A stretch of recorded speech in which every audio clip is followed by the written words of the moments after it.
मथुरा में रहते हुए भी भगवान कृष्ण का मन ब्रज और गोपियों के प्रेम में लीन रहता था। वे जानते थे कि ब्रजवासी उनके विरह में व्याकुल होंगे। कृष्ण ने अपने ज्ञानी मित्र उद्धव को ब्रज भेजा ताकि वे उन्हें सांत्वना दें और स्वयं प्रेम के वास्तविक स्वरूप को समझें। उद्धव ज्ञान में निपुण होते हुए भी प्रेम की इस गहराई से अनभिज्ञ थे। उद्धव ब्रज पहुंचे, जहां गोपियों को लगा कि कृष्ण स्वयं आए हैं। जब उन्हें उद्धव के आने का पता चला तो उनकी आशा निराशा में बदल गई। उद्धव ने नंद बाबा और यशोदा को सांत्वना दी, पर असली चुनौती गोपियों के असीम प्रेम को समझना था।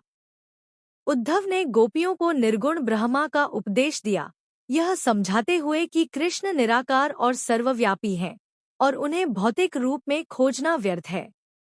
उन्होंने गोपियों से आंखें बंद कर ध्यान करने को कहा, परंतु गोपियों के लिए प्रेम कोई दार्शनिक विषय नहीं था।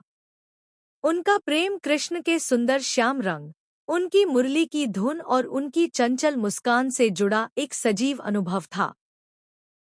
उन्होंने विनम्रता से कहा कि उन्हें यह निर्गुण भक्ति समझ नहीं आती, उन्हें तो बस अपने श्याम सुंदर ही याद आते हैं। एक भ्रमर को कृष्ण का प्रतीक मानकर गोपियों ने उद्धव पर व्यंग्य किया। उन्होंने कहा कि उन्हें ज्ञान योग नहीं, बल्कि प्रेम मार्ग चाहिए। उन्होंने बताया कि उनकी आंखें कृष्ण के दर्शन के लिए तरस रही हैं और उनका मन, कर्म, वचन सब कृष्ण को समर्पित हैं। उनके पास एक ही मन था जो कृष्ण के साथ चला गया, तो अब वे किसकी आराधना करें? कृष्ण के बिना उन्हें कुछ भी अच्छा नहीं लगता। उद्धव ने अंततः गोपियों के अटूट और अनन्य प्रेम की गहराई को समझा। उन्हें महसूस हुआ कि उनका सारा ज्ञान गोपियों के निश्चल प्रेम के सामने तुच्छ था। उद्धव को अपनी भूल का एहसास हुआ और उन्होंने गोपियों के चरणों में प्रणाम किया।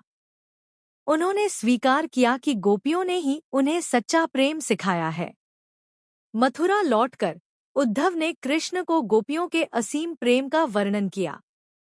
कृष्ण मुस्कुराए, क्योंकि वे जानते थे कि उद्धव ने जो अनुभव किया वह किसी भी ज्ञान से बढ़कर था। यह उद्धव गोपी संवाद हमें सिखाता है कि सच्चा प्रेम और भक्ति किसी भी तर्क या ज्ञान से परे होते हैं और वह निश्चल, अनन्य और शर्तहीन होते हैं।